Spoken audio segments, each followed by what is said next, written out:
Simba mwenye pointi 69 akiwa nafasi ya pili nyuma ya Young Africans, na Black Stars ana pointi 53 nafasi ya 4. Hawa miamba ya soka wanakwenda kukutana hii leo. Huu ni mchezo mgumu sana kwa Simba. Simba atakutana na Singida Black Stars baada ya kutoka kumalizana na RS Berkane.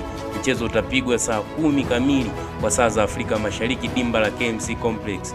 Mechi ya mwisho Simba kukutana na Singida Black Stars, Simba alishinda kwa bao moja.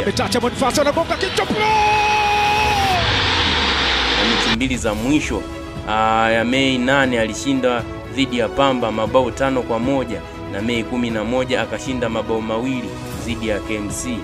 Nao makocha wakizungumzia kuelekea mchezo huo wa leo walikuwa na haya kusema: ambao tunacheza na Simba back to back itatupea level nzuri zaidi sisi kama team. Ni nini ambalo tunafaa kufanya tuje katika nafasi bora kucompete katika level ya kama. Singida wamekuwa na timu nzuri sana na wamekuwa ni wapinzani wetu, ni watu ambao wanatupa game ngumu sana. Hata ukiangalia mechi ya kwanza tulipata ushindi wa goli moja, lakini ulikuwa mechi haikuwa rahisi sana. Kwa hiyo nategemea itakuwa ni mechi ngumutena, na ni mechi nzuri kabisa ambayo itakayokuwa kesho yenye ushindani mkubwa sana. Lakini tumeshasema kwamba pamoja na ushindani wao na ugumu wao wote, tutahakikisha tunapata pointi 3 katika mchezo wa kesho.